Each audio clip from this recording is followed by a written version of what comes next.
Estado de Morelos, a través del Instituto de Ciencias de Educación y en el marco del 40 aniversario, les da la más cordial bienvenida a la presentación del libro Pensar la Educación, Vida y Técnica, de la autora Ana María Valle Vázquez. Recibamos con un fuerte aplauso a la doctora Ana María.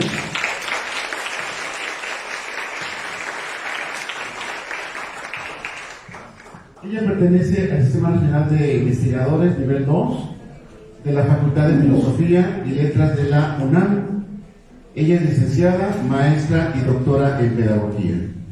La acompaña para el análisis del libro los siguientes analistas: la doctora Satoshima Virtual,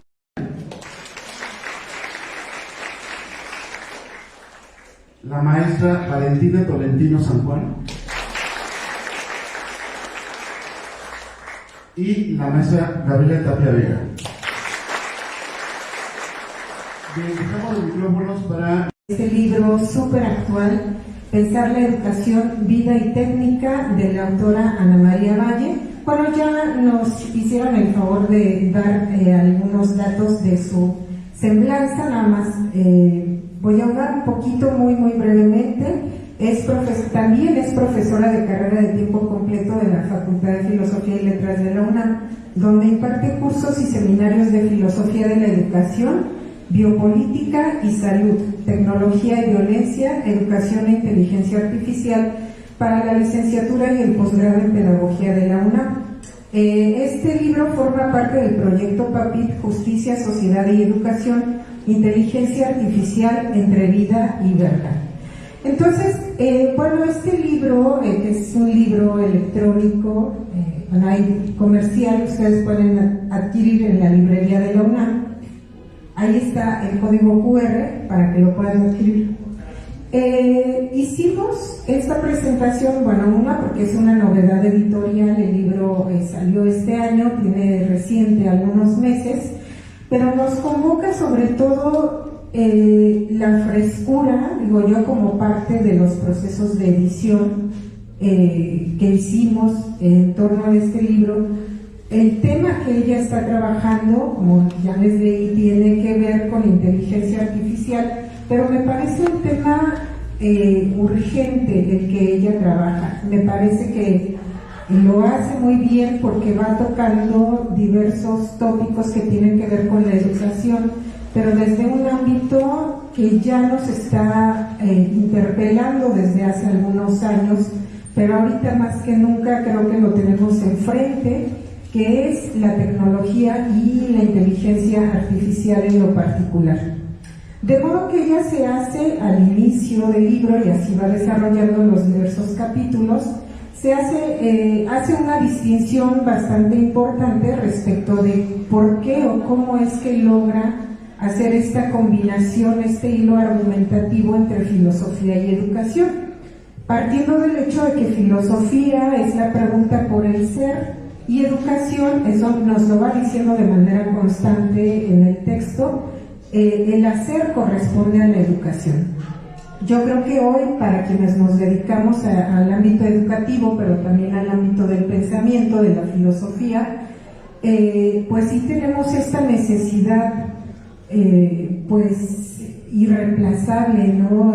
Urgente, de estar pensando la educación precisamente ya no a manera tradicional, de manera pasiva, pensando que el alumno o la alumna es alguien que nada más se sienta a recibir un contenido, sino que hoy por hoy sabemos que educando y educador son dos figuras que están en constante retroalimentación y que están conformando estos procesos de saber y no solamente en el aula, también como procesos de vida. Eso también me encantó que Ana pone ahí también el acento y nos dice vida y educación son también esta mancuerna, son estos procesos que, si bien ella ahonda en los procesos de educación, no deja de lado esta acepción, este elemento de que ahí dentro de esos procesos educativos que ahora están mediados o modulados, para usar su propia terminología, modulados también por la tecnología de redes sociales. Ahí se está jugando la vida de hoy, nuestra vida propiamente.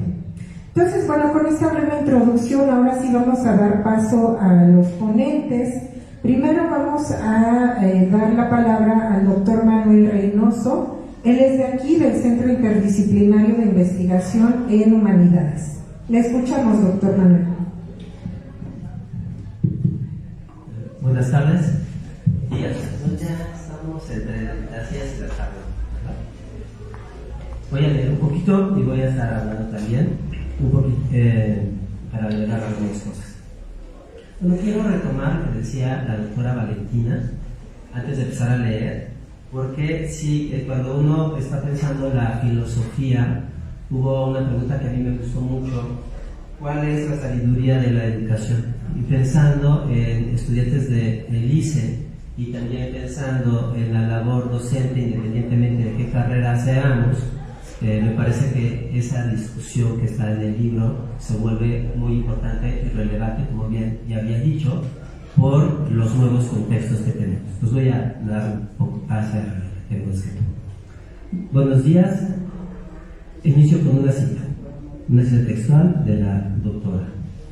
Pensar la educación es un diagnóstico con y desde el presente donde se reconocen síntomas, signos y malestares de la vida. Es el cierre de la cita. Es un gusto presentar este libro, Pensar la educación, vida y técnica, de la doctora Ana María Valle. Es una obra que nos invita a reflexionar sobre uno de los temas más urgentes de nuestros tiempos: la relación entre la educación, la vida humana y la técnica, en especial en la era de la inteligencia artificial. Este libro no es solo un análisis filosófico o pedagógico, es un ejercicio de pensamiento que entrelaza la tradición filosófica con las problemáticas contemporáneas. A lo largo de 8 capítulos, que también me parece que también se pueden leer como ensayos independientes, la autora establece un diálogo entre pensadores como Simondon, Foucault, Freire, Slortevik y Nietzsche. Bueno, citará a más de 30 filósofos y de otras disciplinas, entre muchos otros, para proponer una mirada renovada sobre lo educativo. He dividido en 3 momentos o en 3 temas que me parecen que se vuelven importantes en el texto. La vida ejercitante. Retomando a Slortevik, la autora nos propone entender la educación como una vida en ejercicio, donde la contemplación y la acción se unen. Nos invita a pensar una figura como Kant, cuyo cuidado del cuerpo y la mente no estaban separados de su labor intelectual. La enseñanza entonces no es solo transmisión de saberes, sino una práctica corporal, ética y espiritual. En algún momento, cuando me toca dar clases o cuando me toca orientar sobre estrategias educativas, siempre comento que hay un autor que sale sí o sí, y es Kant. Entonces también las vamos a invitar a que vean todos los ejercicios que nos propone Kant, desde cómo preparar una comida, de cuántos invitados deberíamos de tener, o cómo a la hora de leer cuidar la cuestión de los calcetines, que muchas veces nosotras o nosotros no lo vemos, no le tomamos importancia, y eso en el momento de la circulación sí importa. Cuando vamos teniendo más edad, le vamos prestando más atención. Voy a citar una parte que también tiene referencia a esto. El pensamiento es cuerpo en acción, tanto como el cuerpo es contemplación del pensamiento.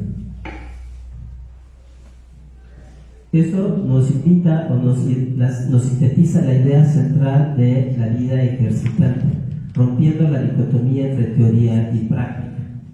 Otra cita que podemos encontrar en el libro es: solo ejercitando la constancia y la paciencia es posible reunir suficiente energía para desarrollar el talento. Esos ejercicios permiten la acumulación y derroche de acciones, lo cual no es otra cosa que evidencia la vida ejercitante. Aquí se nos presenta una visión concreta y poderosa de la educación como un proceso de cultivo constante, no de mera acumulación de conocimiento. Este primer capítulo me parece muy importante para poder también después ir comprendiendo mucho de lo que va a venir adelante, ¿no? O al menos a mí me lo permitió. Y me parece que también quienes son docentes podemos tener ese tipo de comprender ese tipo de ejercicio. Al menos con mis compañeras hemos estado platicando de qué cosas tenemos que hacer para tener una mejor calidad de vida y además cómo eso se lleva hasta el ejercicio de una clase. Otra cita: enseñar como vida en ejercicio exige de quien enseña mantener condiciones de aptitud, situación y obligación de cumplimiento. Esto nos ayuda a definir la enseñanza como un trabajo, nos ayuda a definir la enseñanza no como un trabajo, sino como un modus vivendi que requiere una preparación integral. Sobre todo que aquellas y aquellos que van para la docencia, supongo que hay que irnos preparando hacia allá. Y creo que los que estamos y las que estamos metidas y metidos en esto, nos vuelve a replantear ese enorme ejercicio y con las tecnologías. Buen día, después les diré que otro punto, la técnica como parte de la vida. Frente a la idea de que la técnica es algo ajeno a lo humano, Valle, inspirada en Simondon, nos muestra que la técnica es sustitutiva de nuestra existencia. La inteligencia artificial, lejos de ser un instrumento neutral, modifica nuestro lenguaje, nuestras relaciones e incluso nuestra ética. En este sentido, la alfabetización técnica se vuelve una forma de cuidado de sí. Una de las citas que me parece lo que quiero resaltar es, sí, abro la cita: con la inteligencia artificial la vida humana se conecta de un modo u otro. No se trata del simple uso de dispositivos o artefactos. La IA está en los confines del lenguaje en forma de metáfora y mito. Con esta cita va más allá del discurso tecnocrático y sitúa la IA en el terreno del significado, el lenguaje y la cultura, que es donde realmente impacta. Y eso nos parece que nos da un montón de retos. Yo creo que quienes se están formando tendrán que lidiar. Seguramente usan mucho la IA y a lo mejor hay que pensar cómo la usan. Porque cuando lleguen ustedes a ser los docentes, las docentes, tendrán que estar viendo cómo la IA ayuda, cultiva, consolida procesos cognitivos. Lo que pasa en un salón de clases no es simplemente hacer la repetición de una tarea o un resumen o un mapa conceptual. El mapa conceptual nos ayuda a tener estructuras sólidas como es el análisis como estructura cognitiva. Y entonces con la IA, ¿cómo vamos a hacer que la IA se vuelva una herramienta y no lo que nos haga no ejercitar la vida o la educación o todo este proceso que nos beneficia a nosotros? Pues me parece que aquí hay algunas pistas, ustedes irán tomando las mejores decisiones. Otro punto es el lenguaje y la IA. Uno de los capítulos más provocadores explora cómo la inteligencia artificial habita en los confines del lenguaje, no solo desde la gramática, sino también desde la metáfora y el mito. La IA no es solo lógica, también es creadora de sentidos nuevos, desafiando nuestros hábitos de pensamiento. La metáfora artificial como, abro cita, para que también nos quedemos pensando estas ideas. La inteligencia artificial como su materialidad metafórica y mítica reclama un sentido para el que no dispone de ningún marco de interpretación, porque ella misma trastoca su condición de validez. Es una cita profundamente filosófica que muestra cómo la IA desafía nuestros marcos de comprensión tradicionales y nos obliga a repensar conceptos como sentido y la verdad. No sé si alguien de ustedes ha pensado hasta casarse con la IA, ¿no? A mí me quedó mucho esa idea. Cuando uno va usando la IA, hay IAs que nos abren panoramas y nos tratan muy bien, ¿no? Pero se vuelve interesante porque nos va a decir que aun cuando todas y todos aquí estamos viendo el mismo video, nos estará construyendo cosas distintas. Entonces sí tenemos un enorme reto a la hora de pensar el uso de las IAs, no solo para resolver tareas como cuando queremos descargar una IA, vemos la recomendación, muy buena para que me haga mis tareas. No solo es eso. Otra, sí, la cultura desde incorporar los seres técnicos, dejando la forma de conocimiento y de sentido de los valores. Esta es una cita que retoma de Simondon Alemania.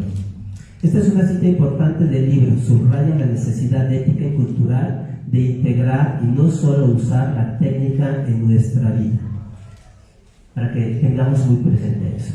Este libro también aborda temas como la modulación de en redes sociales, el populismo neoliberal y la gubernamentabilidad, siempre con una pregunta de fondo: ¿cómo educar en un mundo donde la técnica redefine lo humano? Pensar la educación, vida y técnica no ofrece respuestas fáciles, sino que nos invita a problematizar, en el sentido Foucaultiano, nuestras prácticas educativas. Nos recuerda que educar es, ante todo, un acto de coraje, el coraje de preguntar, de dudar, de mantener viva la relación entre pensamiento y realidad. En un mundo hiperconectado, pero frecuentemente superficial, este libro es una brújula para educadores, filósofos, filósofas, educadoras y todas aquellas personas que buscan entender y transformar el vínculo entre vida, educación y técnica. Y quiero terminar con otras dos citas que me gustan. Más que un saber enciclopédico, la base del pensamiento es saber preguntar, y la pregunta por la educación es sospechar de toda respuesta a preguntas inexistentes. Y la otra que me parece importante para quienes estamos en el ámbito de la educación: problematizar la educación permite a la pedagogía teorizar la práctica y practicar la teoría. No están separadas. Muchísimas gracias.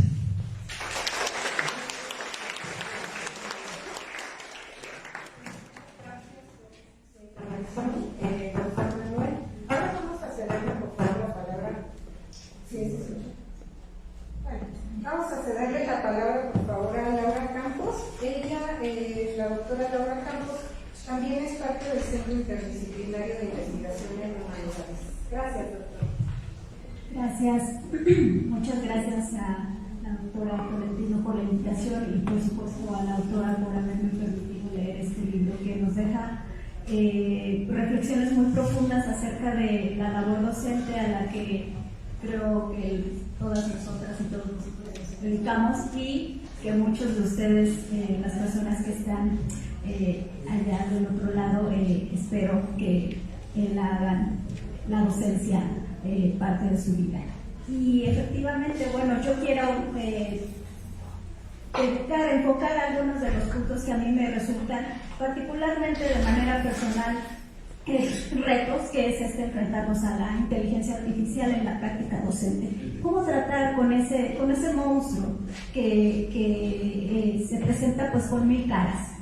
Sinceramente yo tengo mucho temor, y es lo mismo, y por eso este libro me resulta esperanzador para personas como yo que ejercemos la docencia y que ante estas tecnologías no sabemos qué hacer, o yo no sé qué hacer, yo no sé cómo tomarlas desde un punto de vista ético, desde un punto de vista educativo, desde un punto de vista de producción de conocimiento. Y este libro plantea las cosas de manera, yo decía, esperanzadora, y abre nuevos horizontes para personas que ejercemos la docencia y que nos enfrentamos a algo desconocido y que no sabemos, al menos yo, bien a bien, cómo es que podemos tomarlo, cómo es que podemos apropiarnos de ello. Y en ese sentido quisiera concentrarme en un capítulo de este libro, Pensar la educación y de técnica, que se titula de esta manera: Pensar la educación, inteligencia artificial en los confines del lenguaje, gramática, metáfora y mito. Trataré de ser muy breve con mi intervención, espero poder puntualizar bien algunos de los puntos centrales de este capítulo. En este capítulo me parece que lo que la autora está tratando de hacer, bueno, la tesis que sostiene es muy poderosa. La tesis me parece que es esta: la inteligencia artificial, como aquella que es operada por tecnologías como el ChatGPT o GPT, es decir, la inteligencia artificial generativa, tiene un carácter constitutivo, metafórico y mítico. Y en este sentido, esto hace de esta tecnología algo que permite creatividad, que permite la generación de sentido y que permite, la generación de cultura, de eso que amalgama la cultura finalmente.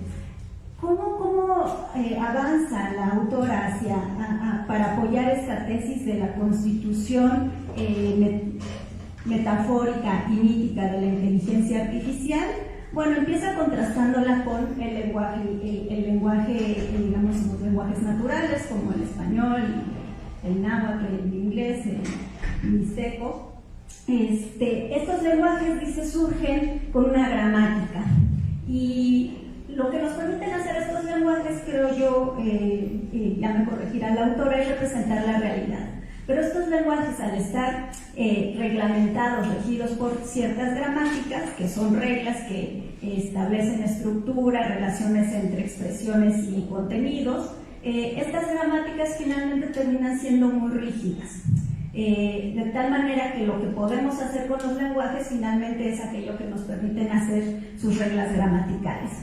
Al final, esto resulta ser una especie de restricción muy fuerte, un tipo de convencionalización que restringe, que constriñe lo que podemos hacer, y lo que podemos hacer con estos lenguajes, que es representar, interpretar la realidad, de tal manera que esa interpretación y, a fin de cuentas, esa manera de entender la realidad pues queda constreñida por estas reglas que, dice la autora, terminan convirtiéndose en estas convenciones que oprimen, encapsulan al ser humano. Pero hay ciertos mecanismos que nos permiten trascender esas restricciones lingüísticas que finalmente son de carácter gramatical, que son, por ejemplo, la metáfora. La metáfora, nos dice la autora, desde una concepción interaccionista, nos permite ir de un lugar a otro, y ese lugar de origen es un sentido, un significado, y ese lugar otro son nuevos significados. Entonces, la metáfora nos permite ir, hablando de sentidos como lugares, nos permiten trasladarnos, pensar de manera diferente, sentir de manera diferente, y que va más allá de lo que los sentidos ordinarios, lingüísticamente restringidos, nos permitirían. Y me parece que la propuesta de por qué la inteligencia artificial es metafórica y constitutivamente metafórica, si no mal entiendo, es porque nos hace operar el ser humano al interactuar con estas tecnologías, digamos, esa manera de interactuar es la misma en la que producimos metáforas, es decir, pero la diferencia es que aquí partimos, el origen es algo generado no por un ser humano intencional, no por un agente intencional, sino por un agente artificial. Nos da un producto, ese agente artificial, y los seres humanos, al interactuar con ese producto, lo trasladamos, le damos sentido, y ese sentido es ese traslado, como sucede en la metáfora, donde vamos de un sentido a otro nuevo. Pero en este caso, nuestra manera de interactuar con la inteligencia artificial es que la inteligencia artificial nos ofrece un producto generado por un agente artificial, y nosotros, al interactuar con ese agente artificial, creamos un sentido que no estaba allí. Y en ese sentido, y de esa manera, extendemos la comprensión, porque estamos creando nuevos sentidos que no estaban. Ese me parece que es el primer punto. la inteligencia artificial es metafórica. ¿Por qué? Porque la manera en la que interactuamos como seres humanos con estas tecnologías opera como opera la metáfora en el lenguaje natural. Luego, ¿por qué es mítica? Y aquí el argumento me parece todavía el más poderoso, o no sé si más poderoso, pero al menos resulta una tesis muy poderosa. ¿Por qué la inteligencia artificial es mítica? Me parece que aquí tenemos una especie de argumento trascendental. Todo proceso interpretativo supone mito. ¿Y qué es el mito? Digamos, es una especie de creación colectiva. Nos dice la autora, retomando una cita, perdón, no voy a dejar la cita, pero nos dice la autora, el mito es una creación colectiva, es lo que se dice, es el sensus communis, el sentido común, el rumor colectivo, es como lo que es la materia que subyace y que en donde se genera la cultura. Y esa materia está presupuesta para que exista la cultura y como parte de esa cultura los procesos interpretativos. Entonces, dado, si aceptamos que existe la interpretación de los productos que nos ofrece la inteligencia artificial, eso requeriría aceptar que hay una base, un entorno mítico que permite esa interpretación. Es decir, vuelvo a retomar lo que me parece que está diciendo la autora. Si la inteligencia artificial permite procesos interpretativos, eso solo sería posible si hay un entorno mítico. ¿Y qué es este entorno mítico? Una producción colectiva, un conocimiento colectivo, el sentido común, lo que se sabe, no lo que sabe uno, sino lo que se sabe en una comunidad. Entonces, si hay procesos interpretativos en la inteligencia artificial, eso supone una base colectiva en ese sentido, un conocimiento colectivo, una interactuación colectiva. De esta manera, creo que la autora sostiene eso, la inteligencia artificial es constitutivamente metafórica, porque la manera en la que interactuamos con ella es creativa. Nosotros damos sentido a algo que no lo tiene. Y si hacemos eso, si tenemos procesos interpretativos de esas inteligencias artificiales, de sus productos, entonces hay una base mítica también. Y en ese sentido no deberíamos temer estas inteligencias artificiales porque también nos permiten procesos creativos. Lo importante sería, como bien lo había mencionado ya antes el doctor Reynoso, acercarnos a ellas y saber de qué maneras podemos retomar estos aspectos, creo, virtuosos de las inteligencias artificiales para la construcción, creación de nuevos conocimientos, de nuevas interpretaciones, de nuevos sentidos y de cambios en nuestras sociedades, culturas y en nuestras prácticas educativas, principalmente dado el contexto en el que estamos hablando. Pues muchas gracias.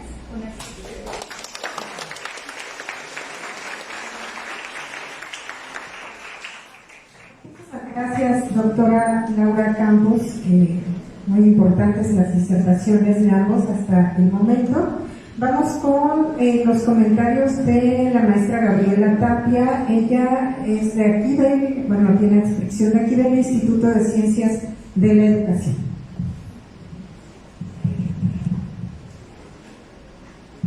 Hola, ¿qué tal? Buenos días.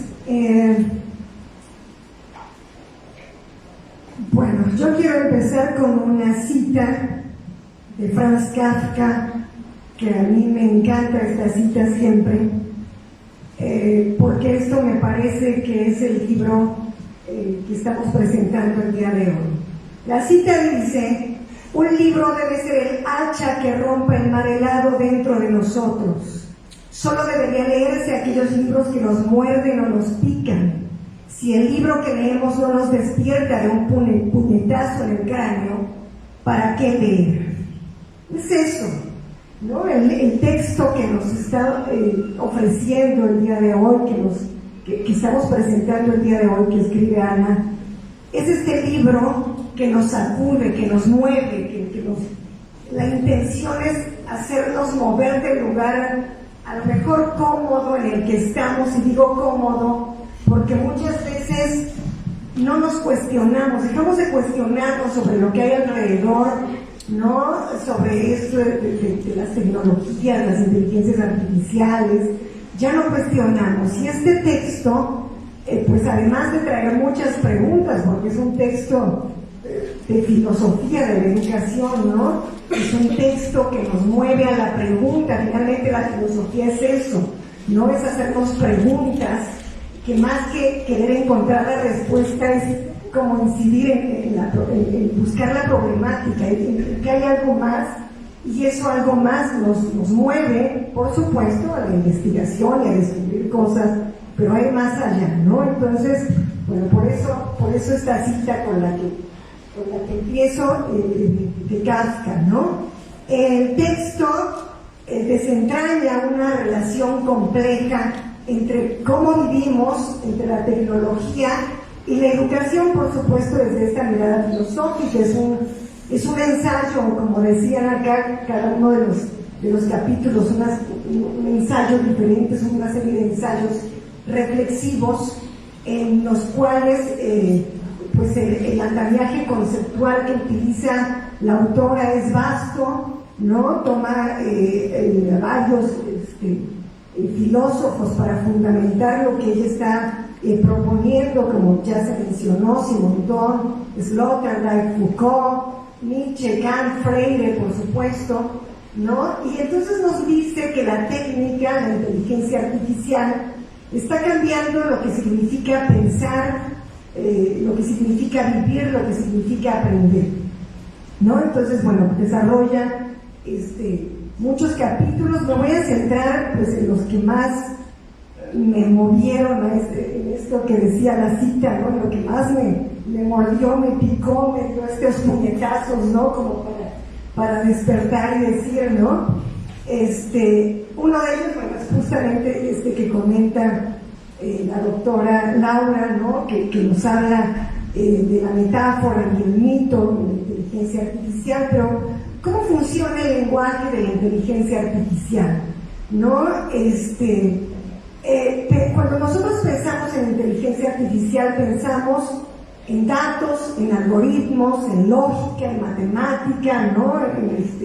En programación, a lo mejor, ¿no? Todo esto como muy rígido, muy formal. Se acerca a esta cuestión de la gramática, de lo gramatical, que es también una serie de reglas, ¿no? Estrictas, ¿no? Inamovibles.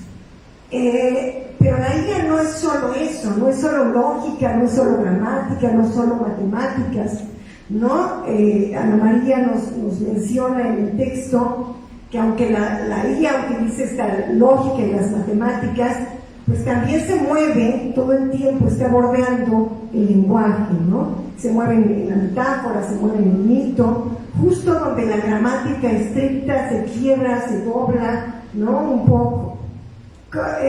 Menciona ahí en el texto, ¿no?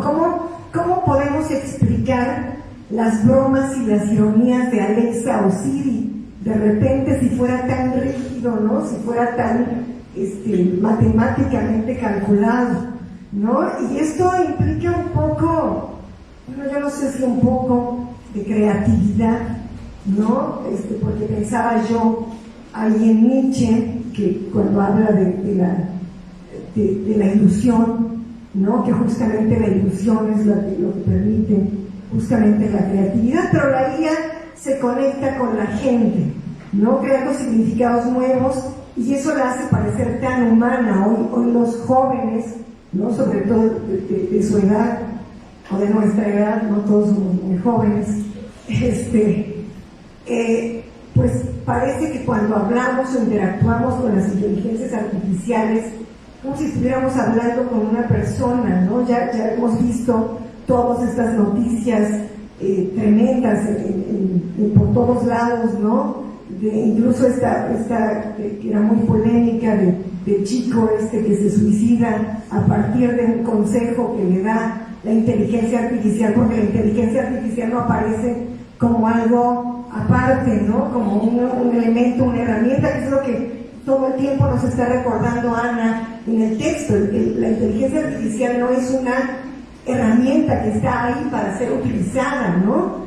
Así como algo externo a nosotros, es parte de nosotros, ¿no? Y entonces parece tan humana, parece tan real, ¿no? Le contamos nuestros secretos, nuestras cosas, ¿no? Y nos aconseja. Entonces ahora ya la gente pues está dejando de ir a los psicólogos, ¿no? Y Siri, ChatGPT, etcétera, pues dime, aconséjame, ¿qué hago, no? Y es más, no cobran, ¿no? Además no cobran. Bueno, al menos que se tenga la versión así de lujo. Pero bueno, no está solo ChatGPT, no está DeepSeek, están otras, ¿no? Que pues tienen o cubren la misma función, ¿no? Entonces, la metáfora crea conexiones nuevas. Y el mito también cuenta historias que nos fundan, ¿no? Que dan sentido, que no son lógicas, que están allá afuera, ¿no? Entonces, yo pensaba también aquí en esta cuestión de la antropología filosófica, de tratar de definir al ser humano, qué es el ser humano, ¿no? Y pensar en esto de si realmente somos esto que a lo mejor ambicionaban los ilustrados, ¿no? De 100% razón, en este sentido, y como nos dice Ana, de que la tecnología pues no es algo externo, sino es un reflejo, ¿no? de nosotros. Yo pensaba, ¿de verdad somos realmente, o lo que nos define, o lo que nos caracteriza y nos diferencia, ¿no? del resto de las especies, a lo mejor es la razón, ¿no? Pues parecería que no.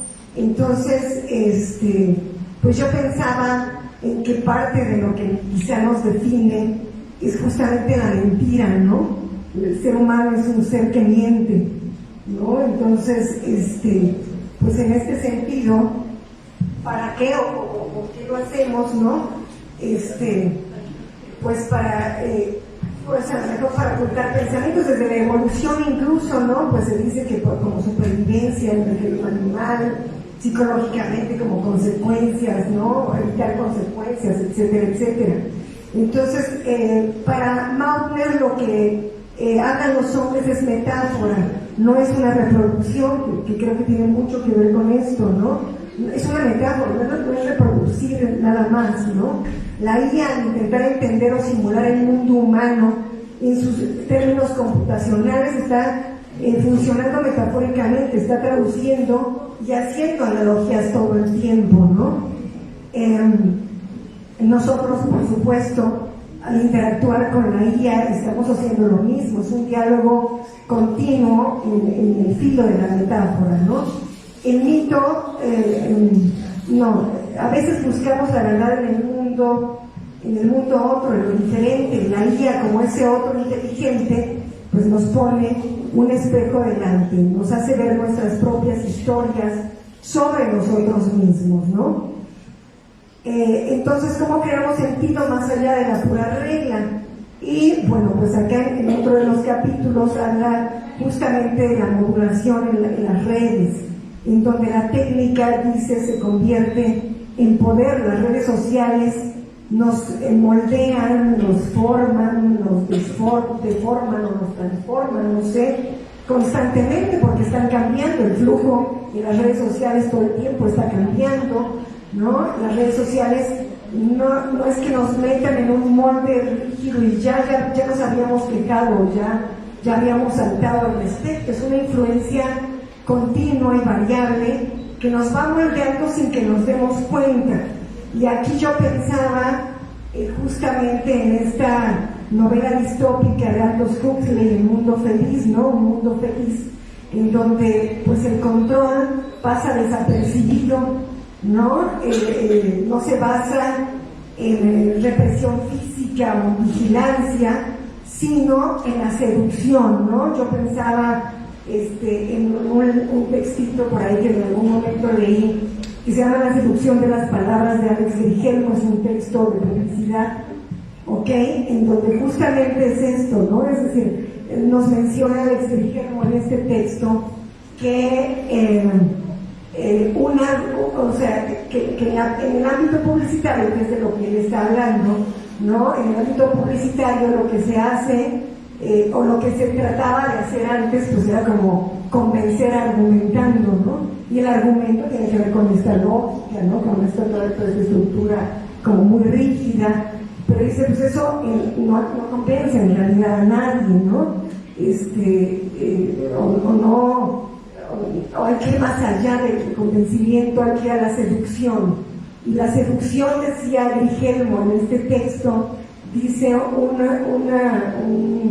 una operación matemática convence, pero un perfume seduce, ¿no? Y entonces, en este sentido, todo lo que pasa aquí en las redes sociales, como esta influencia variable que nos va moldeando sin que nos demos cuenta, pues finalmente es esto, ¿no? Es esta satisfacción inmediata de los deseos que pasa por la emoción más que por el intelecto, ¿no? Es una manipulación psicológica, pues desde el contacto, ¿no? Que tenemos con ellas, que nos atrapa todo el tiempo, que nos atrapa en todo momento.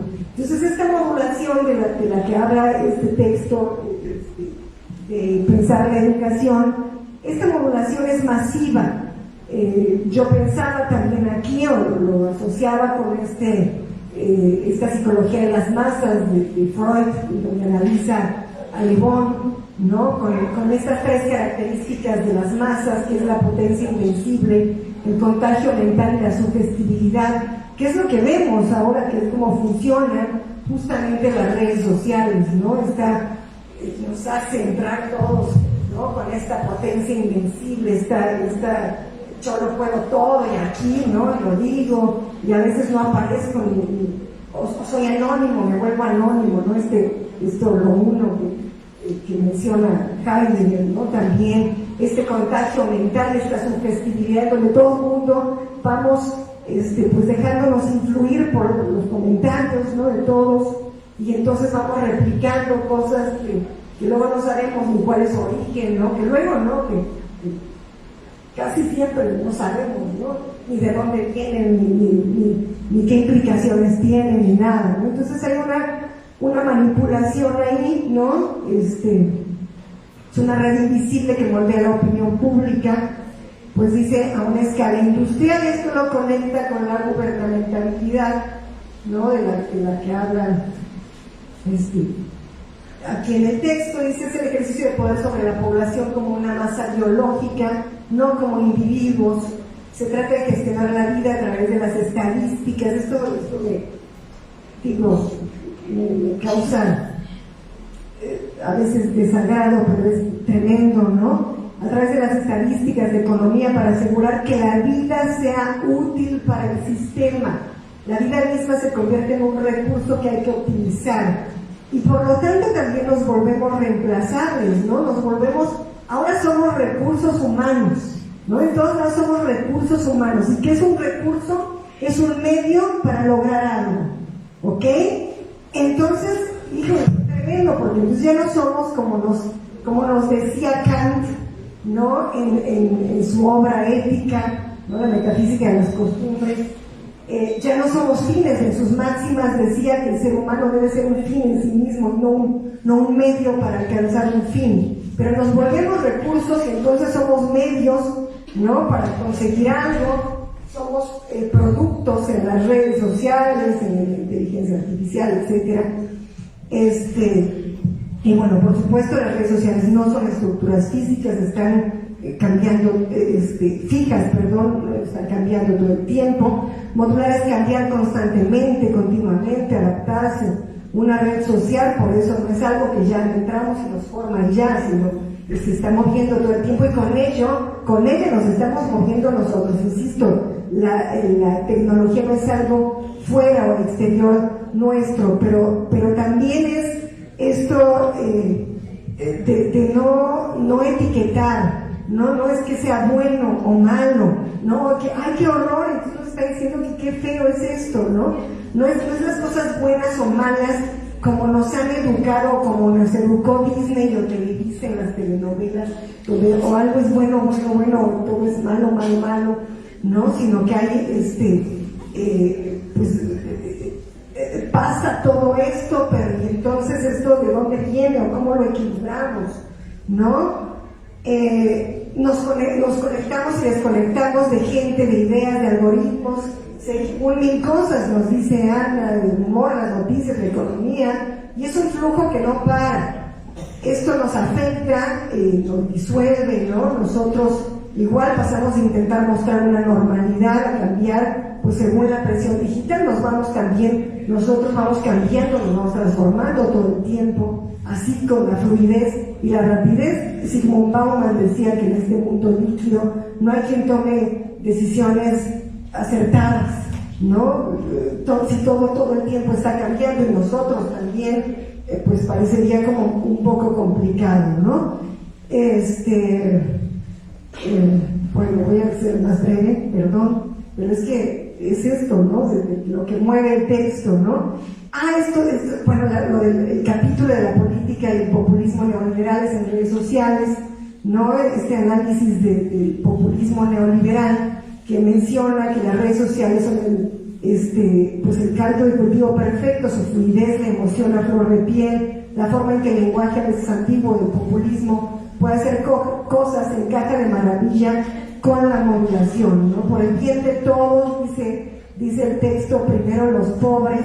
Pues en el análisis neoliberal es un ejemplo para ilustrar pues toda esta interpretación, que este tipo de lemas y los programas sociales que los acompañan no buscarían tanto acabar con la pobreza como gestionarla, como manejarla, ¿no? Trabajarla para que todo el mundo, tanto ricos y pobres, sigamos dentro del juego económico. Se darían ayudas directas a los más desfavorecidos para que puedan consumir y así mantener el sistema de mercado activo.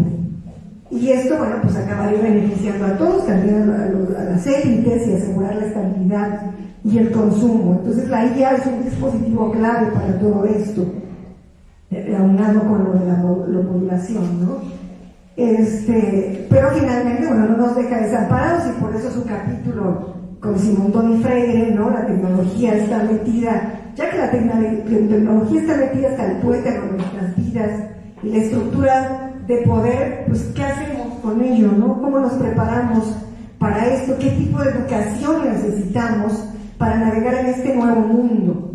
Ana propone una alfabetización técnica que una Simón Toni Freire. Freire lo propondría desde la pedagogía de la pregunta, que es como iniciaba, ¿no? El objetivo no es encontrar respuestas ya hechas, sino aprender a formular las preguntas adecuadas, cuestionar aquello que damos por sentado, experimentar lo que nos rodea de otra manera, o ver que las cosas pueden ser de otra manera. ¿Qué tipo de mundo entonces están creando nuestras tecnologías? ¿Y qué es lo que hacemos o qué es lo que podemos hacer? ¿Cómo la enseñanza, cómo a través de la enseñanza podemos o no cambiar o transformar la enseñanza, que es educar? No me parece a mí en lo personal, y también derivado de la lectura, no es tanto formar sino transformar, ¿no? Es decir, no es formar como moldear o como, es que yo quiero que el alumno sea así, como a veces no sé si se ha pensado, pero se ha hecho en las escuelas, ¿no? No es le voy a dar forma, como si estuviera haciendo una figura de barro, sino dotar las herramientas para la apertura a la pregunta, y con ella que tratar de generar la transformación en el educando. Esto.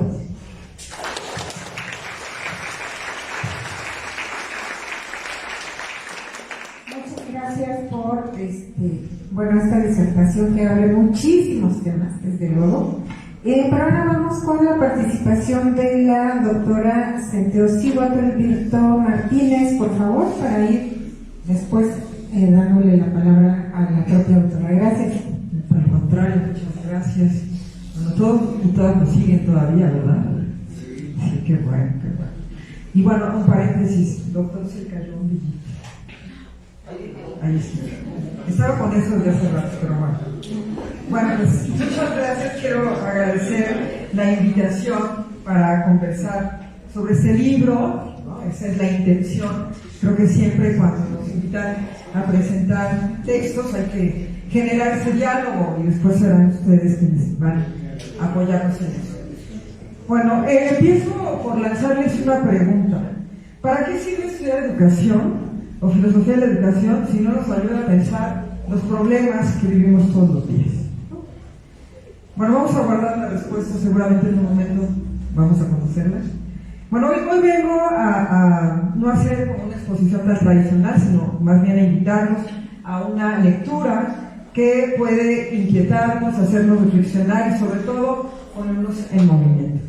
Este libro parte de una idea que atraviesa todo, que es pensar la educación, implica reconocer que la vida y la técnica son inseparables en el acto pedagógico, ¿no? Dice la autora, enseñanza y aprendizaje con vida técnica. Entonces no es un libro que va a quedarse en nuestro escritorio, ¿no? Es para leerlo desde la experiencia, desde las preguntas y desde nuestros cuadros. A ver, piensen un momento cuando ¿cuántos de ustedes tuvieron clases donde lo técnico se separaba de lo humano? ¿O cuántas veces la pregunta fue vista como molestia y no como motor de pensamiento? Ahí entra un capítulo en el que me voy a centrar, que es alfabetización técnica y pedagogía de la pregunta, la vida de Simondon y Freire.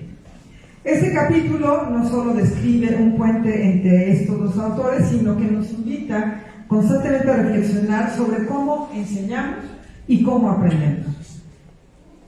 Nos recuerda que alfabetizar técnicamente a los y las estudiantes no significa únicamente enseñar a manejar herramientas, sino también enseñar a interrogar el mundo y su funcionamiento. Y voy a citar: interrogar desde la sospecha, no desde el convencimiento irrefutable, percibir contradicciones, concebir otros datos e información y hacer valer postulados diferentes a lo probado. Cierro la cita. Nos preguntamos entonces, ¿qué mundo estamos interrogando desde lo que estudiamos? En la escuela, o el de la escuela, el de nuestras propias vidas, por ejemplo. La pedagogía de la pregunta no es solo un método, es una manera de estar en el mundo, como nos recuerda el autor. Cito, las preguntas mantienen las conexiones con la realidad al interrogarla no solo para definirla, sino sobre todo para concebirla. Cierro la cita. Y aquí entra con fuerza Simondon cuando sostiene que la técnica no es objeto, sino un proceso de individualización, y Freire que la educación no es transmisión, es liberación. Y en el capítulo lo vemos más potente. Desde la pedagogía de la pregunta es posible relacionarse de otro modo con la vida. Con la alfabetización técnica se reconoce que no hay horizonte humano sin técnica. Preguntar por la técnica es preguntar por la virtualidad del mundo en tanto posibilidad de vida humana. Es una cita del autor. Entonces, este capítulo que les menciono nos invita a pensar cómo estos ejemplos cotidianos, como un teléfono, automóvil, una computadora, un lápiz o un libro, pueden ayudarnos a reflexionar sobre la técnica. No son cosas que solo se usan, funcionan o están al servicio de alguien. Antes bien, son objetos técnicos con los que el ser humano se vincula con el mundo bajo la forma de reticulación de un medio. Son objetos con los que el hombre, el humano, teje su forma de vida al crear redes de existencia que representan la realidad natural de la vida cultural. Es otra cita de autor. Hay además otros aciertos en este capítulo. La insistencia en la pregunta como motor de pensamiento y de aprendizaje. Esto introduce una atención crítica y obliga a cuestionarnos cómo enseñamos y cómo aprendemos. Insisto en esa parte. Filosóficamente pone en evidencia un desafío. La alfabetización técnica no es neutral ni mecánica. Debe estar atravesada por reflexión y cuestionamiento, no por acumulación de habilidades. Si la pregunta está viva, habría que pensarla con lo que nos rodea. ¿Qué hacemos con la técnica? ¿La aprendemos, la cuestionamos, la obedecemos? ¿Estamos alfabetizados para interrogar o solo para repetir protocolos? Nos incomoda un poco, ¿verdad? Porque aquí la vida se encuentra con la técnica y lo que parece neutral deja de serlo. Y ahí, en esa tensión, nos preguntamos colectivamente. No todo uso de herramientas es alfabetización técnica y no toda pregunta frente a la técnica es liberadora. La fuerza del capítulo está en abrir la reflexión, pero no en demostrar esto además. El libro no reduce la educación a una abstracción ni la piensa como un ejercicio idealizado. Sostiene que enseñar y aprender suceden siempre en condiciones concretas. atravesadas por la contingencia, por la técnica, por el deseo y la vulnerabilidad. La pandemia fue en ese sentido un corte vital, que desnudó aquello que solemos ocultar, pero los discursos pedagógicos bien armados. El capítulo, y esto es con el que cierra el libro, la enseñanza en medio de un corte vital, la pandemia, hace visible que la educación nunca acontece en el laboratorio controlado. Está hecha de fracturas, de interrupciones, de cuerpos distanciados, de ajustes improvisados y de invenciones colectivas. El texto, esta parte, recuerda con claridad que la realidad siempre rebasa todo intento de dominio y obliga a valernos de la experiencia. Es otra cita del autor. La pandemia impuso una reorganización radical del tiempo, del espacio y de los vínculos. La escuela como institución, práctica y lenguaje fue llevada a su límite. Las aulas se disolvieron en pantallas, los cuerpos se volvieron frágiles o ausentes, la casa se convirtió en extensión del aula y también en su trampa. La desigualdad dejó de ser un dato para volverse una escena visible. Quienes no tenían dispositivos, conectividad o un espacio digno quedaron en suspenso o fueron expulsados. Hablar de educación en ese escenario no fue hablar de continuidad, sino de interrupción.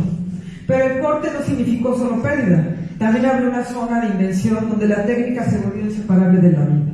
No como simple soporte operativo, sino como mediación para sostener el lazo pedagógico. La alfabetización técnica no fue la habilidad instrumental para usar Zoom, Classroom, WhatsApp, sino la capacidad para traducir la enseñanza a otros lenguajes sin anular su dimensión humana. La técnica apareció como espacio de vida y no como prótesis externa.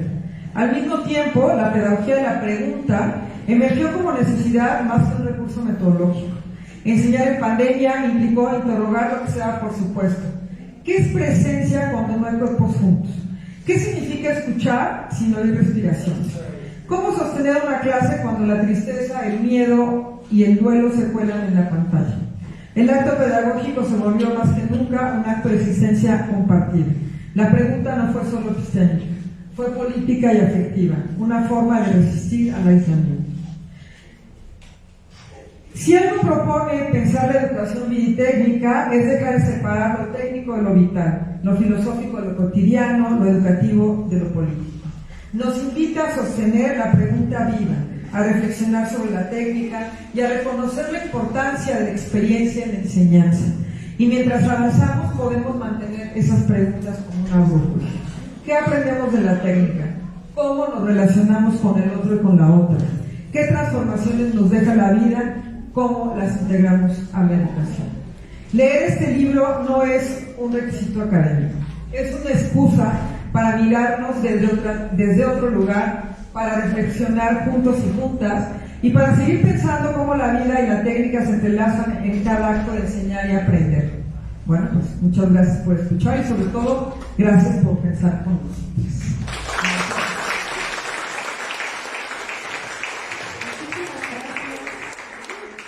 Doctora Cintia, muchísimas gracias por sus valiosos comentarios y ahora sí escuchamos a la doctora Ana María Vargas. Muchas gracias. Bueno, yo como siempre digo que por ahí el agradecimiento es la memoria del corazón, pues ya los llevo a todos en mi corazón por este agradecimiento. Pues nada más como algunas provocaciones que me hicieron repensar esto con Manuel cuando habla del asunto de que el cuerpo es una naturaleza que contempla el pensamiento. Pareciera ser así como separamos todos los objetos técnicos de nuestra propia existencia. Este micrófono no tiene nada que ver con mi tripa. Nos damos cuenta que también el cuerpo contempla el pensamiento, no solamente el pensamiento. Eso me parece una cuestión muy interesante. Y sobre todo cómo nos recuerda que somos nuestro cuerpo, habitamos nuestro cuerpo, ¿no? Es cuando tenemos un malestar, nos duele la muela o alguna, nos acordamos que tenemos muela. Cuando nos duele la rodilla, nos acordamos que tenemos rodilla. Y la rodilla de alguna manera está contemplando nuestros pensamientos. Esa figura me pareció muy interesante y cómo en esta idea del cuerpo contemplando al pensamiento hay un vínculo, una relación entre naturaleza y cultura, que tampoco están separadas. Podemos decir que la técnica, bueno, lo dice de alguna manera Simondón, la técnica es la segunda naturaleza humana. La primera podemos decir es el cuerpo, la célula es orgánica, es naturaleza, vamos a decirlo así, pero toda nuestra técnica es nuestra segunda naturaleza, ¿no? Entonces, bueno, pues muchas gracias por sus palabras, doctor Manuel. Y Laura, que me gustó muy bien, esta idea de la metáfora y el mito, cómo lo leyó, me pareció también muy interesante. Sobre todo, yo siempre con la palabra esperanza tengo un problema, pero en el sentido de fue la última de las maldiciones que quedó atrapada en la caja de Pandora, porque la esperanza siempre implica una forma de espera. Si no es en esta ventanilla, espera, a lo mejor sobre la siguiente ventanilla, pero no hay garantía, y es una cuestión, algo muy angustiante, tan terrible, es de las peores maldiciones de Pandora, que mejor se quedó encerrada, ¿no? Espera. Aunque entiendo muy bien lo que dice, no lo había pensado así, que el libro pudiese dar en cierto punto como ánimo o aliento al sentido del monstruo, que es la parte que a mí me gustó mucho cuando usted plantea, Laura, la cuestión de la tecnología puede ser vista como un monstruo que nos está comiendo, que nos está aniquilando, y la tecnología no nada más, digamos, en lo cotidiano que tenemos nosotros, sino la tecnología incluso que se usa en el armamento actual, ¿no? Las armas que se usan en Ucrania o las que se usan en Gaza para masacrar, para matar, es un armamento poderosísimo en términos de tecnología, monstruoso, podemos decirlo en ese sentido. Sin embargo, como arrancó su presentación, me hizo pensar en Frankenstein, que generalmente pensamos que Frankenstein es el monstruo, cuando en realidad Frankenstein es el médico, el lógico, el matemático, el pedagogo.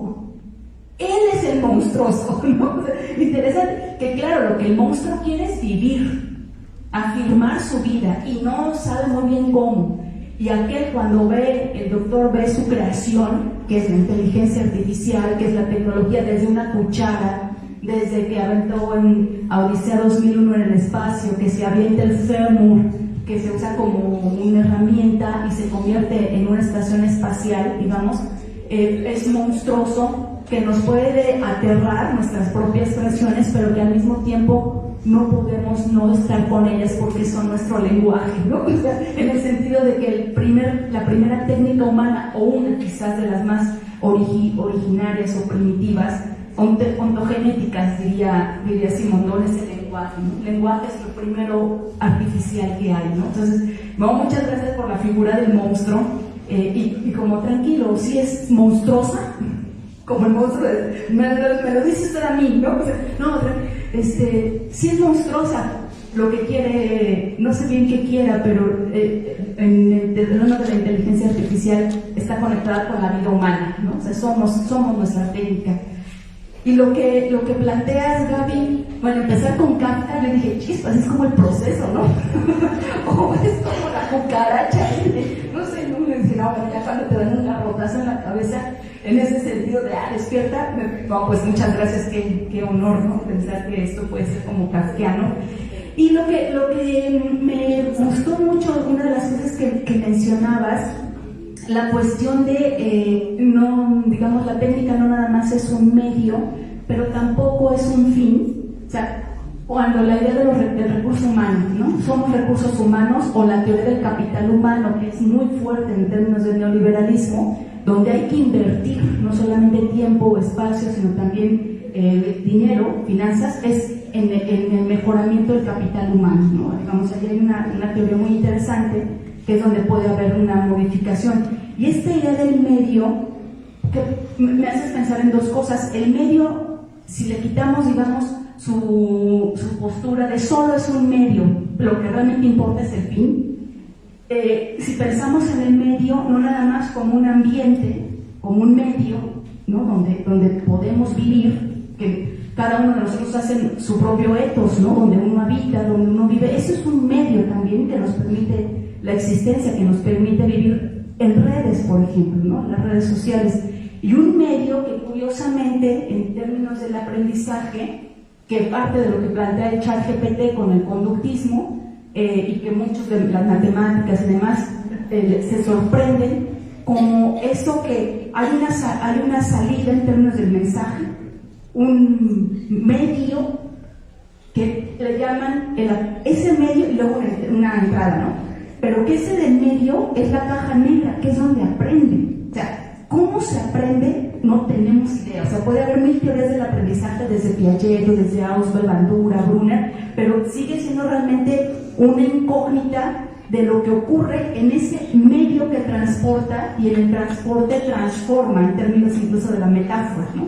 Es muy interesante, incluso lo que puedo estar diciendo yo ahorita, como salida, quién sabe cómo llegue, si llega, ¿no? Si entra. Lo que pasa en el medio, ahí está, creo yo, una caja negra muy interesante, y me hacías pensar en eso, no nada más pensar, lo más importante es el fin, los medios no importan. No, parece ser que el medio ya es el fin mismo, y es una incógnita en términos de aprendizaje.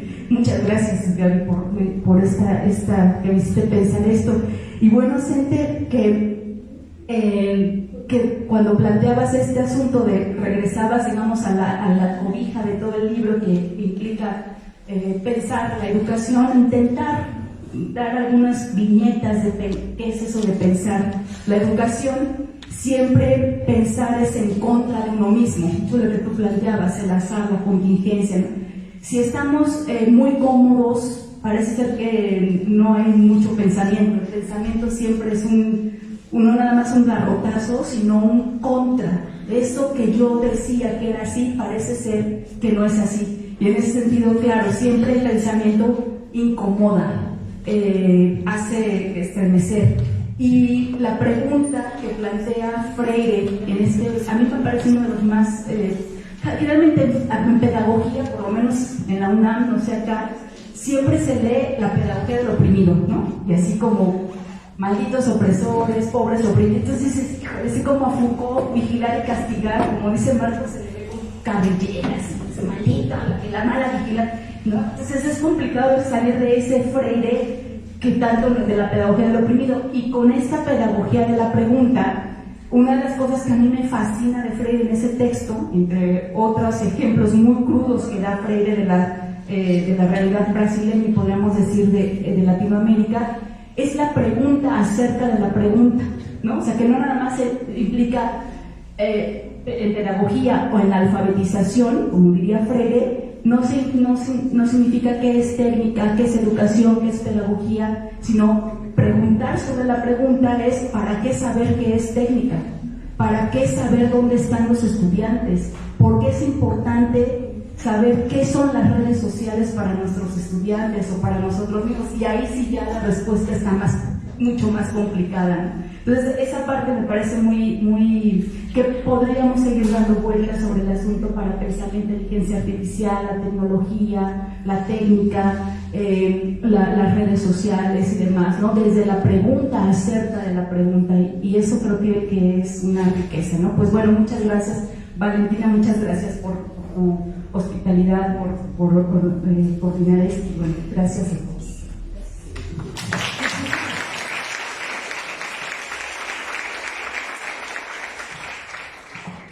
Bueno, muchísimas gracias, Ana. Digo, ya nada más para redondear estas reflexiones y dar paso a si hay preguntas. Desde luego que debe haber preguntas en esta exposición sobre la pregunta. Pero para redondear algunas cosas, digo, aparte ya con lo que nos han dado las y los ponentes, que a mí me parece maravilloso cuando los pensadores atinan a poner nombre, justo por esto que mencionaban acerca de la relación entre existencia y lenguaje, una relación desde luego ontológica, cuando atinan a decirnos, o por lo menos a alumbrar aquellos fenómenos que, como bien nos decía la doctora Laura Campos, pues luego no sabemos ni qué son, ni cómo usar las redes, ni cómo tratarles a ustedes con nosotros mismos, porque ya todo el mundo está usando ChatGPT y luego ahí tienen que están preguntándole cosas y vienen al aula y nos dicen esas respuestas, y entonces como decía Gaby, o sea, ¿quién lo dijo? ¿Quién se cercioró? O sea, ¿cómo sabemos que lo que les están diciendo, nos están diciendo es algo certero? Ya no pidamos esa enorme verdad que por siglos estuvimos seguras y seguros de que, o por lo menos hay medianamente, de transitar por esa senda de la verdad. Por lo menos ahorita deberíamos de preguntarnos, ¿es certero o está verificado esa información?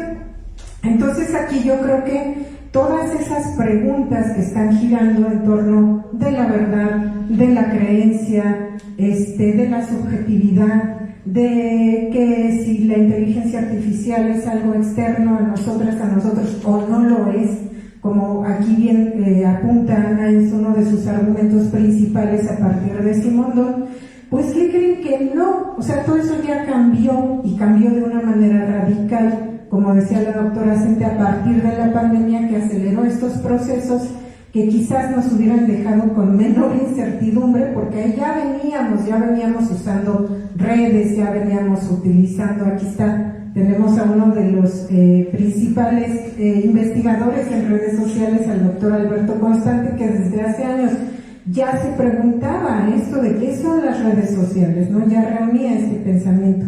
Entonces ya veníamos preguntándonos, pero con la pandemia atrás, o sea, ocurre precisamente un quiebre, nos acelera, nos mete a un mundo en donde pues las certezas empiezan a resquebrajarse, y yo pongo muchísimo énfasis en esta cuestión de la certeza porque está anclada a la creencia, y la creencia es un concepto altamente importante. Yo diría que por ahí se va con la verdad, porque la creencia es lo que nos permite a nosotros y a nosotras organizar nuestra vida.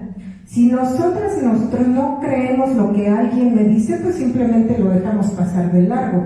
Pero si le estamos dando ese poder, otorgando que tiene un valor de verdad a las inteligencias artificiales y lo que nos están diciendo, ahí tienen que hay un desplazamiento pues de las figuras de autoridad, las que ustedes quieran, profesores, religión, Dios, madre, padre, lo que quieran.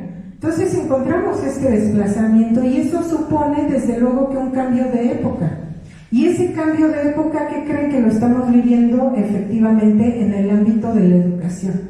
Entonces a mí este libro, por eso les decía, me parece maravilloso, porque todas esas inquietudes que estamos teniendo respecto de ahora qué hacemos, ya no funciona esto, como nos mencionaba Gaby, de como en la antigua Grecia, la educación es una técnica para introducir al individuo y formarle como ciudadanos, ¿no? Que se van a van a ejercitarse en una polis, ¿no? Van a ocuparse de los asuntos públicos, políticos. No, ya no tenemos eso. Entonces ahora, ¿para qué? ¿O qué es más bien la educación? Por eso me parece muy importante que Ana abre esas preguntas. No da algo concluyente, porque efectivamente todavía no es momento de dar algo concluyente. Estas preguntas se están generando a partir de la experiencia, a partir de lo que estamos viviendo, y todavía estamos en un momento de apertura, ¿no? De donde las preguntas son altamente necesarias para alcanzar a medio entender ahora por dónde vamos a transitar, qué vamos a hacer, pero qué vamos a hacer para el buen vivir, como lo menciona Ana, ¿no? O sea, ¿qué vamos a hacer para que la vida se siga desarrollando? No para que se trunque, no para que ahí nos quedemos, no para que seamos pues zombies, ¿no? ¿Qué vamos a hacer? ¿Cómo vamos a hacer con esto que ya existe para continuar con nuestro camino, y con este camino que es la vida, y donde la educación precisamente pues juega un rol importantísimo, ¿no? Pues muchísimas gracias. No sé si tengamos alguna pregunta. Sí, por acá. Bueno, la escribí, no importa, la puedo leer. Sí, bueno, mi pregunta es para la doctora Ana María. Mi pregunta es ¿cómo se podría desarrollar una relación de la IA con el docente y el estudiante en el aula si algunos maestros nos prohíben este recurso porque piensan que en vez de fomentar un nuevo conocimiento nos retrasa en ese aspecto de nuevos conocimientos. ¿Cómo podríamos crear esa relación si algunos maestros pues lo prohíben? Si quieren, seguimos con las preguntas y al final... Sí. ¿Quién más? Buenas tardes. También yo le escribí para la doctora María. ¿Qué consecuencias éticas y sociales surgen al tecnificar la educación en pleno 2025? ¿Alguien más? ¿Alguien más?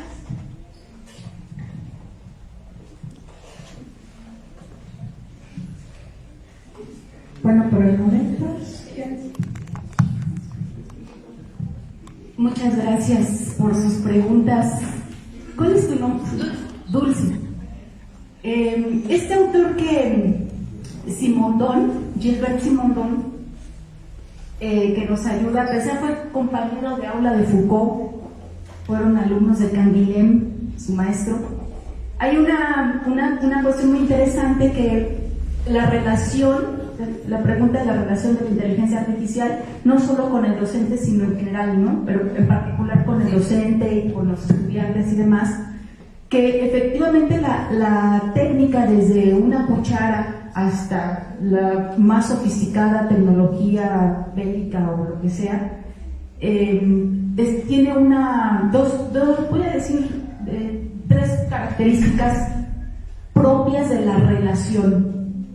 En la relación técnica ser humano, vamos a decirlo así, o bien objeto técnico ser humano, hay una cosa que se llama individuación.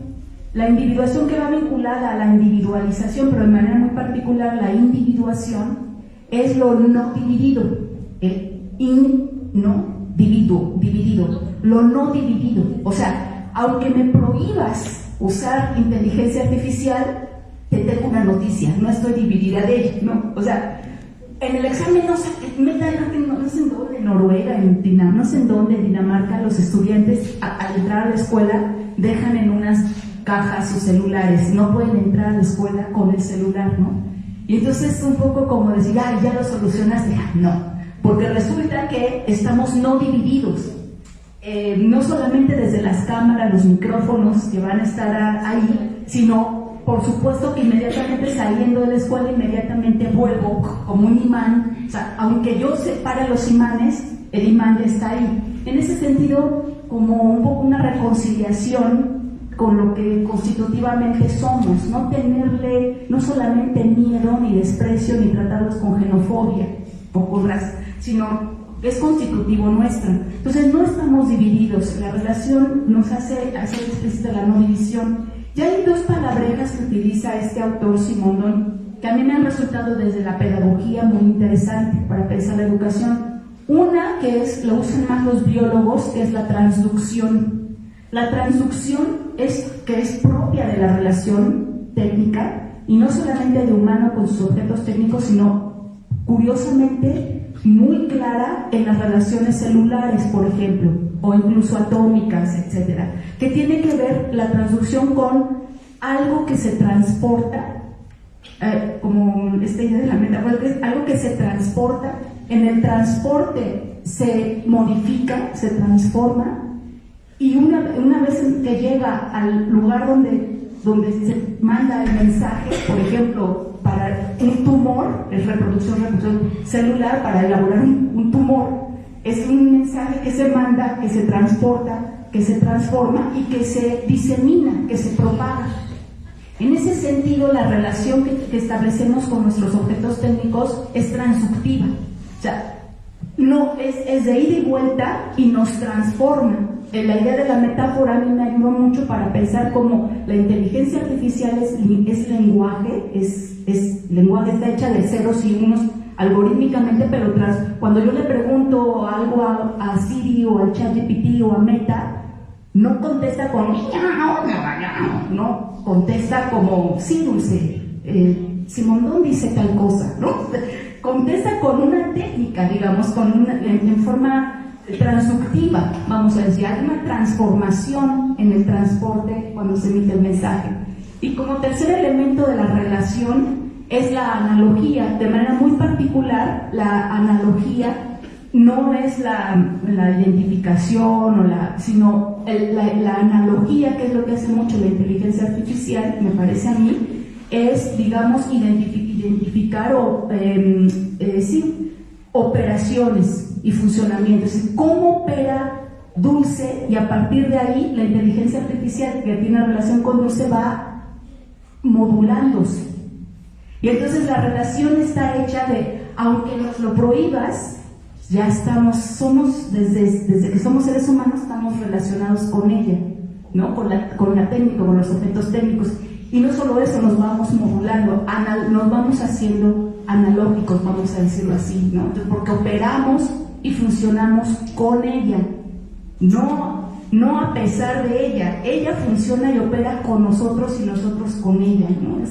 Entonces, como decir, en la clase de filosofía, dejas tu celular, por favor, y te pones a leer a Kant y me lo recitas, ¿no? O elaboras preguntas aparte. Sí, muy bien, después de 2 horas te darás cuenta que estamos individuados, ¿no? Analógicamente y transductivamente, vamos a decir con términos simondonianos, ¿no? Y esta cuestión de la ética, perdón, ¿tu nombre? Kevin, gracias por tu pregunta. Por ahí hay un capitulito que se llama Pensamiento técnico y diferenciación ética. El pensamiento técnico es analógico, y una de las cosas que es interesante es ubicar cómo pensar técnicamente, vamos a decirlo, y pensar a la técnica implica una postura de forma de vida, es decir, ética, ¿no? Lo que tú planteabas, la ética con tecnificar la educación, es darle un lugar. Fíjate, por lo menos acá en la Facultad de Filosofía, la carrera de Pedagogía, yo creo que ocurre en general, pero aquí es de manera muy enfática, porque están los de humanidad, los filósofos, los historiadores, los de letras clásicas, y los pedagogos. Los pedagogos, los técnicos, los que hacen cuadritos y bolitas y foamy y no sé qué. Acá la neta del planeta son los filósofos y los historiadores, ¿no? Con todo respeto, ¿no? Con todo respeto, mi querido maestro Alberto Constante, ¿no? O sea, lo digo en el sentido de que en ese carácter técnico de la pedagogía radica su riqueza. Simondon lo dice en un sentido no solamente jerárquico, sobre la estética incluso, sobre la política incluso, sobre la historia incluso, porque la historia, vamos a decirlo así, incluso el pensamiento no puede ser sin lenguaje. Y si partimos que el lenguaje es la primera técnica, porque no es natural, vamos a decir natural en el sentido de que cuando yo hablo salen células, ¿no?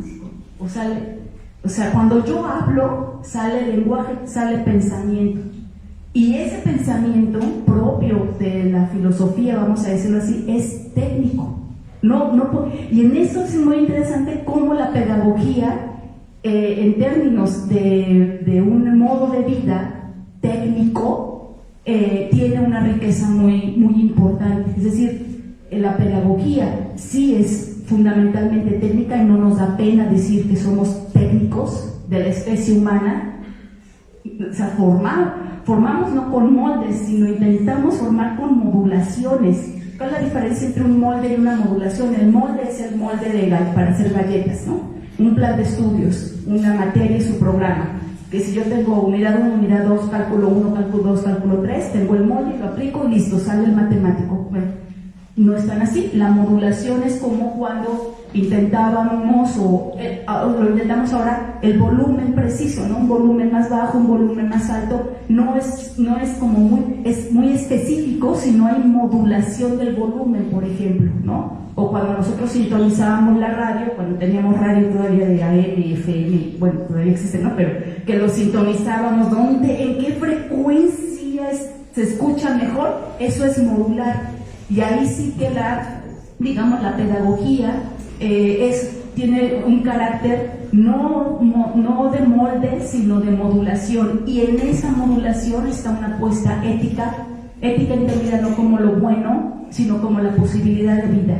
como la posibilidad de una forma de vida, de un modo de vida. Esa es todo. Yo creo que un poco como lo que planteaba Dulce, no nos podemos separar de ella, aunque me digas dejas tu celular y no hay internet y te desconectas.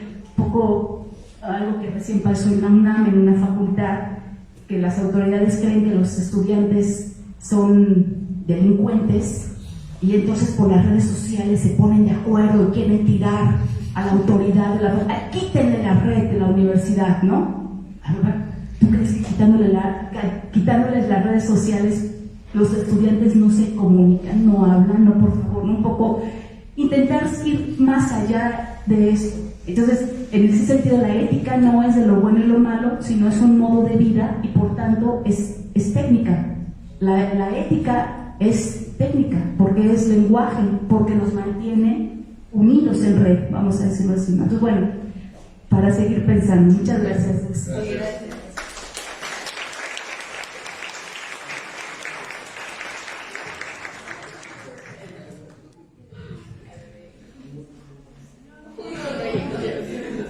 ¿Alguna otra pregunta?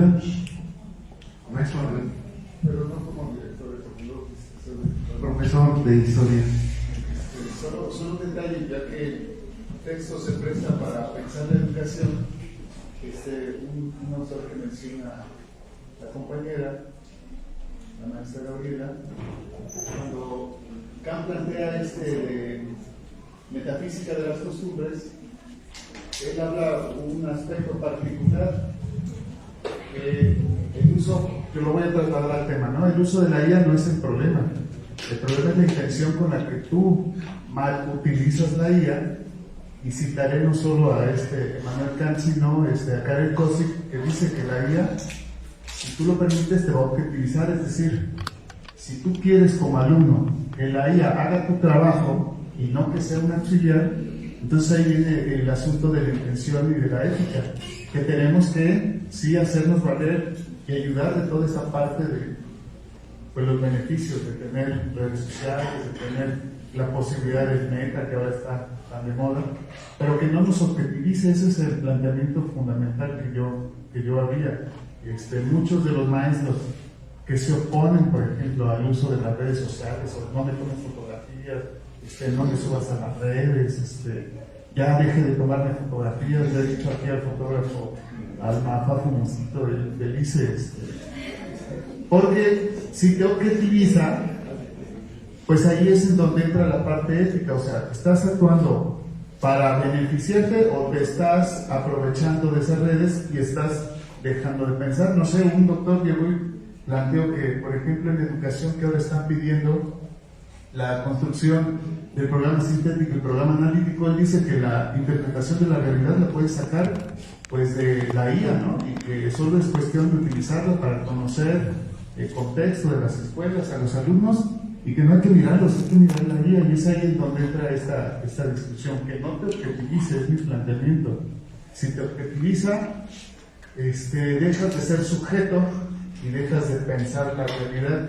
Y en este sentido, la educación pues nunca puede estar contraria, como usted mencionaba, me parece, separada de la IA hoy que está de moda, pero sí que no te objetivice, pues, para que tú seas el sujeto pensante que desarrolle a través de estas herramientas, y que ese es el camino, ¿no? Que tome vida, ¿no? Y que se cumpla pues la tragedia que se planteaba en alguna de las películas, ¿no? Que las máquinas y la inteligencia artificial nos va a controlar. O sea, pues nada más eran puntos de reflexión a partir de lo que mencionan pues todos ustedes. Eso es cuanto. Gracias.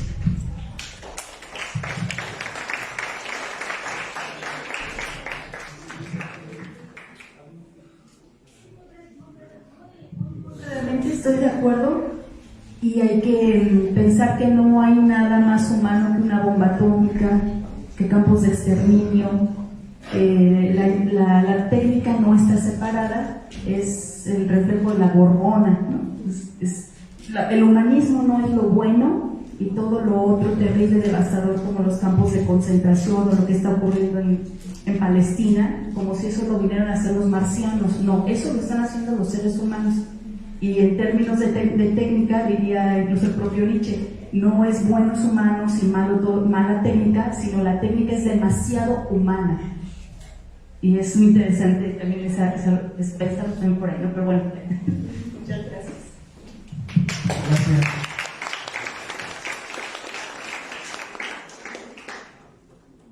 Bien, siguiendo con el objetivo real, ¿verdad?, de ese trabajo académico. Bueno, como siempre, las relaciones más importantes para ustedes, interesarse en sus temas, estar presentes, y siempre digo, durante toda la ponencia, durante todo el momento como tal. Muchas gracias, nos vemos en la próxima.